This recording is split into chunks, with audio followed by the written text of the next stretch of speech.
All right, ladies and gentlemen, we are back. Welcome back to In The Paddocks, and our guest of honor has finally arrived. But before we introduce him, I just want to tell you a little bit about this young fellow I got right here. This is probably like the most interesting young man I've met in like all my years of watching NASCAR and just growing up with the sport. But he is currently a full-time driver in the ARCA Menards Series, competing with Rev Racing, a development team that works with the NASCAR Drive for Diversity program. And how he got started in motorsports is actually through the racing simulator known as iRacing. And it's like an online system used to race on the computer and just to hone the skills. And he still uses the system to this day to help hone the skills on the track in real life. And as of this year, he has currently been making starts in the NASCAR Cape World Truck Series with Spire Motorsports. Has also made a few starts with a NASCAR Xfinity Series team, Alpha Prime Racing. And on top of that, aside from pursuing his professional career as a race car driver, he also attends an HBCU in Winston-Salem State University in North Carolina, and also a Washington D.C. native as well. Ladies and gentlemen, without further ado, please welcome to the show, Rajah Caruth. How you doing, man?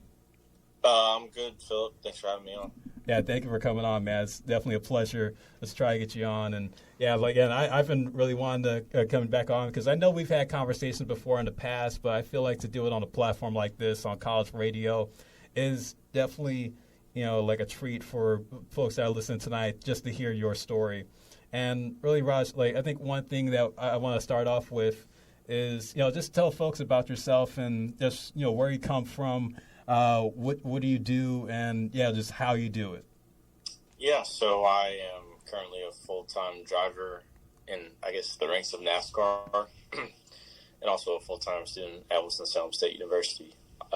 Primarily, I race in the ARCA Menards Series, a semi-professional, regional, and national series that primarily, focuses on the Midwest, just because that's a lot of where it started, but also goes to NASCAR tracks like Daytona and Charlotte and places of that caliber and nature. And I've also made select starts in the NASCAR National Series that include the Cape World Truck Series and Xfinity Series. I'm a junior at Winston-Salem State, pursuing a degree in motorsports management, and that's it. That's my rap sheet. Yeah, it's definitely great to hear, man, and it's just definitely unique. And we're also going to touch a little bit on this later on in the interview. But I know one thing I wanted to start off with is, for the time that I've known you, and just knowing I've seen you come up through the rankings, racing legend cars, racing late models, and just seeing you do it full time in ARCA now. How has the transition from late models and legend cars to ARCA been so far this year? I would say the most difficult transition was from iRacing to real life, period. And then second to that is legend cars to late models. Making the jump from those cars to a full body stock car was pretty difficult, and it took me a while to get the hang of it. I'm still getting the hang of it, but really the transition from late models to the ARCA Menards Series and the ARCA vehicles wasn't, as difficult as anticipated. But that it's not easy by any means. But it definitely wasn't as hard as I thought it would be. And I know there's been some comments made recently by a few NASCAR YouTubers, NASCAR influencers about the competition that's in ARCA right now. So, what would you say is, what are your thoughts about how the competition level is in ARCA with, the young guys that you're racing against, and also young girls as well? In my opinion, I feel like the ARCA Menards Series nowadays is split into two with some outliers. You've got the Cup affiliate teams or Truck or Xfinity affiliated teams that are having their drivers, the young drivers in that series, to develop and get time at big tracks, at road courses, and in different situations. You see that it gives with Ty, with Sammy, and with the Toyota guys in general, with Corey and Jesse and everybody at Venturini. Similar with DGR and Ford with Taylor and Tanner and such like that. And I would say on the other end of that, you have, and those high end, those guys are, they're racing to win, but also they're doing it. It's not, they're lively. I don't know how to say that, so let me not go down that rabbit hole. And then on the other side of it, in my opinion, you've got the people that are, getting to the racetrack, and your local guys and your small budget teams with not a lot of employees, but, probably double or triple the work and effort of the big teams just because of the lack of manpower or funding or all of the above. And then in the middle, I would say you have your standalone teams without manufacturer support, with the exception of Rev now this year with Chevy, that are, trying to compete for wins. But honestly, it's really hard to compete against Cup affiliate teams just because you're never going to beat the funding. You're almost never going to beat the funding, I should say. You have the chance to beat the drivers, but I think with how the cars are now, it's very equipment limited. All right, and I know you also, aside from your full-time schedule on ARCA, you've also made some starts in the NASCAR Race Truck Series with Spire Motorsports. They're a young, fresh team that's up and coming and trying to make their name. Of course, they run the Cup team of the Cup car with Corey LaJoie being their full-time guy. And you also made starts in the Xfinity car too. So from just your experience, being in 2 different rides, or I should say 3 different rides, what difference do you feel driving a race truck and driving an Xfinity car? I would say the most fun vehicle I've had to drive so far has been the Xfinity car.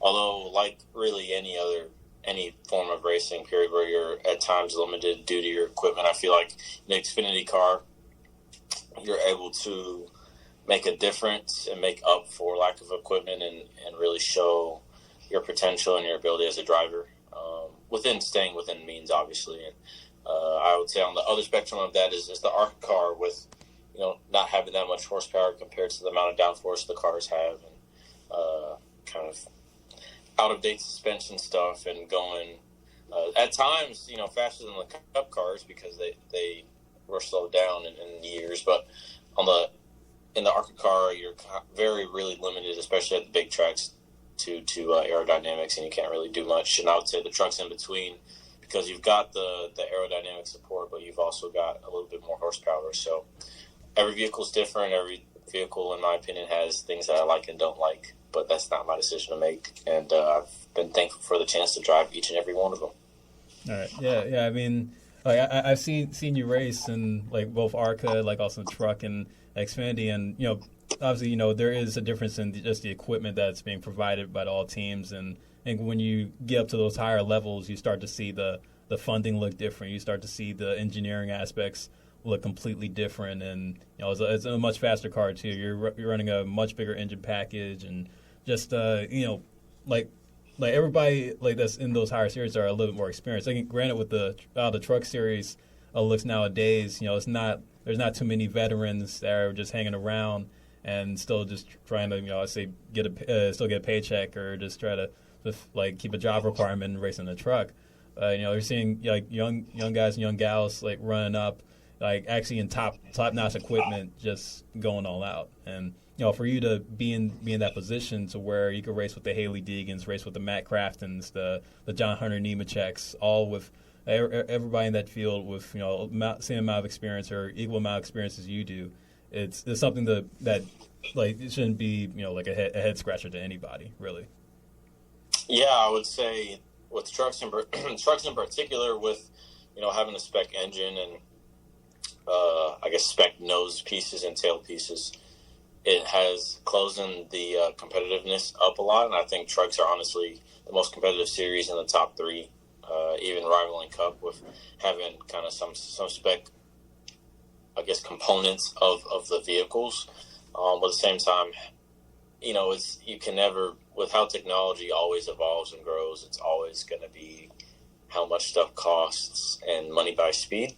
So your KBMs, your GMSs, your Thor Sports and such are going to be up front always. But with the changes, right, you have a chance for a Timmy Hill or a Josh Rayum or a Tyler Young to go up and, with a really good driver, excel and run top 15 or better. You see that with Caden Honeycutt now in the 30 car, or 30 truck, excuse me.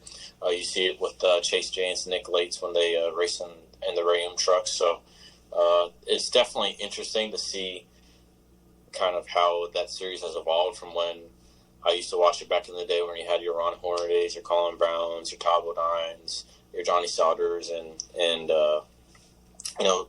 drivers of that caliber, and how it's kind of changed now to where we've got a couple lifers left with Crafton and Sauter and Friesen and people of that caliber, but also you have, like you said, kids, or not kids, but people around my age that are trying to make their way in the sport and go up the ladder, or are stuck in trucks for various reasons. And Rajah, as I look at as we talk through video chat, I noticed behind you that you have your sim rig. So if you guys missed the intro that I did for Rajah, you're just tuning in.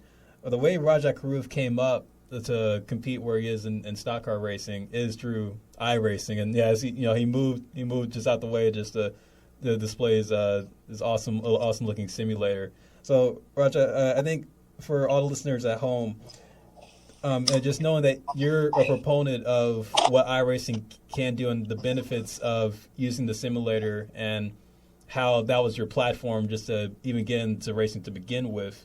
Like me and you, we already know how it's common to be able to get into racing or pursue a career in stock car racing. You have to have a ton of funding at a young age, or come from like a well-to-do backgrounds where your family's helping you fund you, and even the second generation drivers that we know today, they had the pipeline through like a close relative or their father coming up through the sport. So knowing that iRacing actually. How would you educate everybody at home on tell them like just the whole overlay of what iRacing is?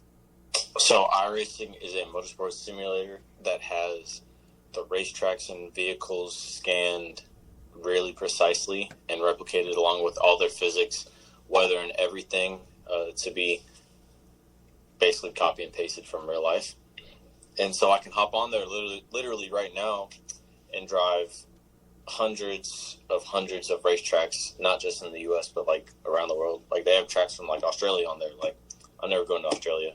Not going to work. But, I can race at a track in Australia and Europe, South America, you name it, and drive just about every race car in the world.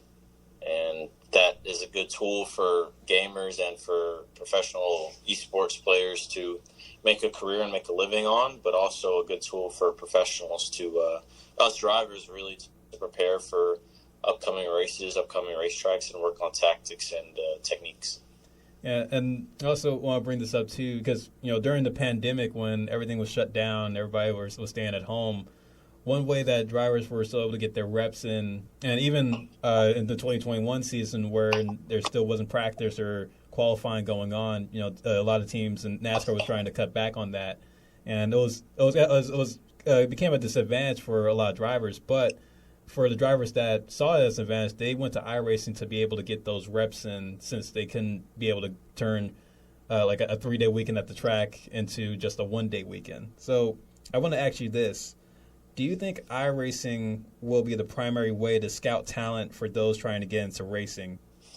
I don't think it'll be the primary method, but I think, and I honestly hope that it becomes not hopefully equal, but realistically it may not be equal, but a legitimate entry point or gateway to get into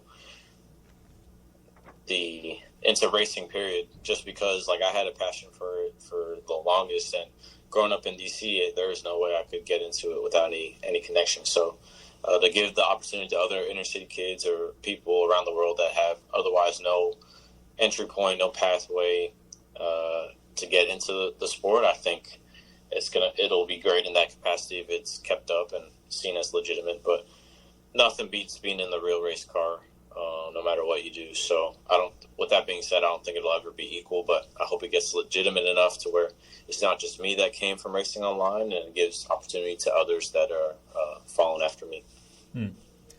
Yeah, it's interesting you say that, because I hear a lot about the pro guys, even like guys in Cup right now that are strong advocates for iRacing, and even like Dale Earnhardt Jr. Like everybody knows him and just how legendary he is, and him just like really backing iRacing for what it is, and I feel like with the way that technology is going now, and how a lot of the teams are cutting back, and not just in NASCAR, but you see teams in IndyCar, Formula One's, sports car racing, not having to put so much money up to get track testing days, or just to be able to transport their drivers to rent a track for a day. They're saying, hey, go to the shop and get some laps in on the simulator. And I don't know. I feel like that's starting to become very common now, which is and also easing the burden for financially for a lot of these teams. I think yes and no. It's a very good tool, but I think with things kind of changing post-COVID, like I said, you still can't beat the real life thing, but the use of simulation is huge for manufacturers and for teams. Every manufacturer has their own simulators and their own driver development programs and facilities for such. Hendrick, Trackhouse, RCR, I know for a fact all the Chevrolet teams have, the key partner Chevrolet teams, so to speak, have multiple simulators at their facilities, and I know the same is for the key ones at Toyota and Ford. So it'll be good to see kind of how advanced it gets, but like I said, I don't think you can beat the real thing no matter how sophisticated things get. Yeah. So, Raj, I just move on to, and I'm sure a lot of people they're probably wondering, because, as you mentioned, you are a junior at Winston-Salem State University studying motorsport management, and you're also a race car driver on the weekends. That's your weekend job. So it's a question that I would pose to you is, how do you balance school and racing? That is a question that I don't have the answer to yet. I'm in year 3 of college, and this has been my first full year of racing. Hopefully I've done 30 some races this year, and raced for the last month, or really since the middle of summer, I've raced every weekend. So that's been really interesting.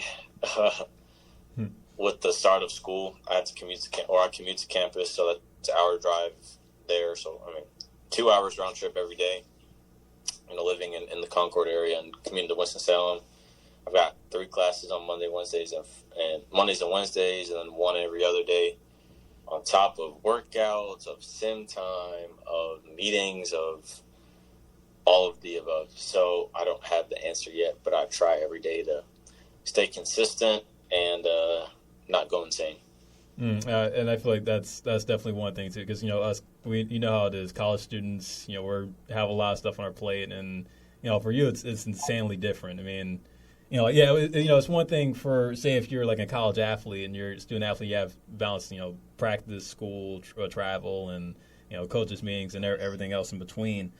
But yeah, for you as a race car driver, it's a full-time gig, and you're you're going to class during the week, and you're also have to plan out travel days, because you're going all over the country to race, and and you're just hoping that, oh man, I hope that I'm back in class by Monday. Because I see the hustle, and I just see the balance. And I guess just to add on to that question, how does your team assist you in trying to prioritize college life and your obligations as a driver to them? That's a pretty good, solid question. I would say at this level, not that much. Everybody, understands, but it's kind of hard scheduling my week to, have commitments and such like that when I have only finite amount or blocks of time where I can do things kind of here in Race City. And I know for a fact, as I get further in the ranks, well, I guess over the next year and a half, because I only got a year or 2 years left, that who I move on with moving forward, it'll be some better understanding and better structure for my obligations, so that way I can finish out my studies, get my degree, and chase it on the racetrack. Yeah, I mean that's what's up, man. That's the goal too, and yeah, I think it's also very important, and I really appreciate how you sound like you still were able to value your education despite everything else you have, your side life. And is it common that you get recognized on campus? They're like, oh man, there goes Rajah, the NASCAR guy. But, a little bit.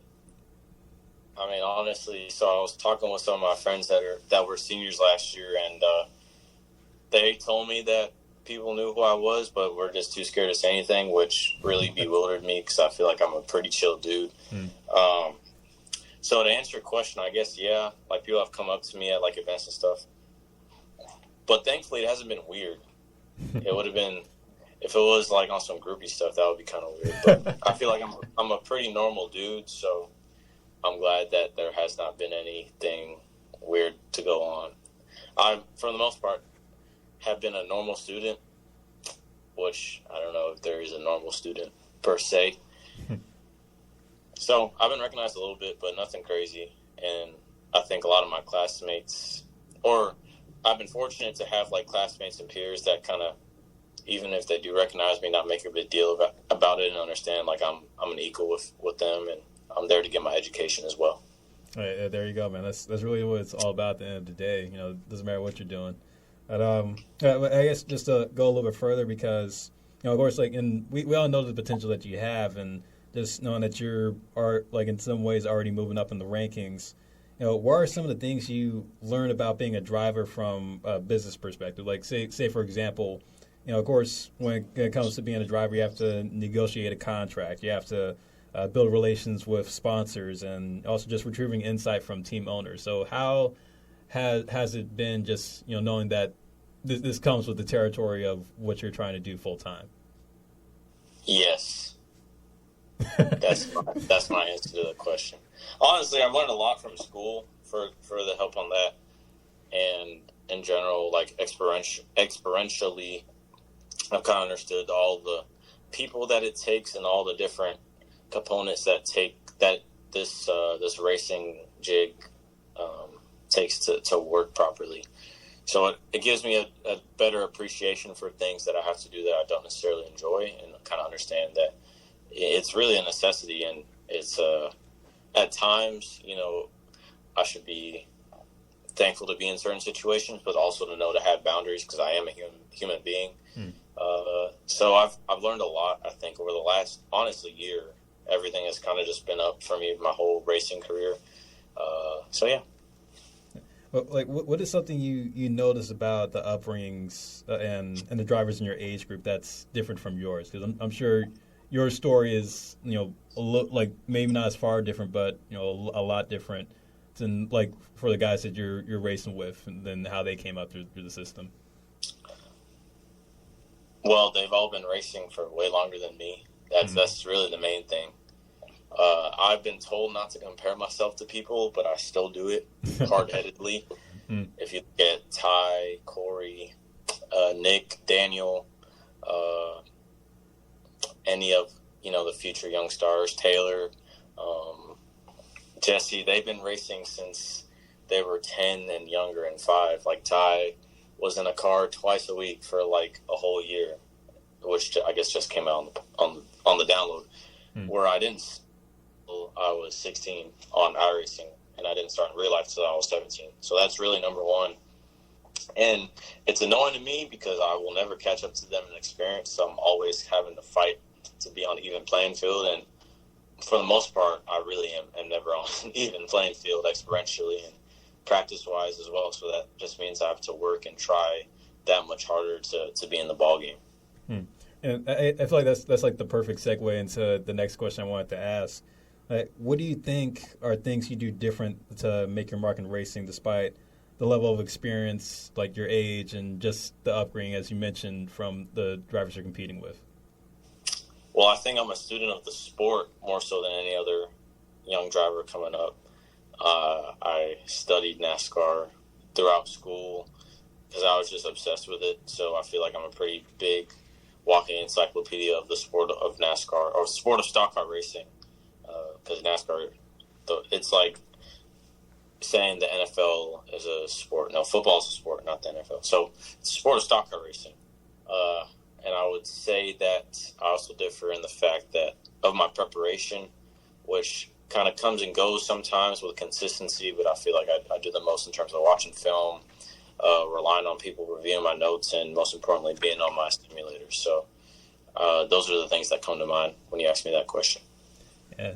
And Rajah, I just want to tell a real quick story about how our first encounter with each other. 'Cause, I remember during my summer internship with 2311 Racing back in 2021, we were at the Atlanta race, and also the other group that was there when we were just making our rounds around the garage area, or I guess the paddocks, just to keep it on trace with the show title.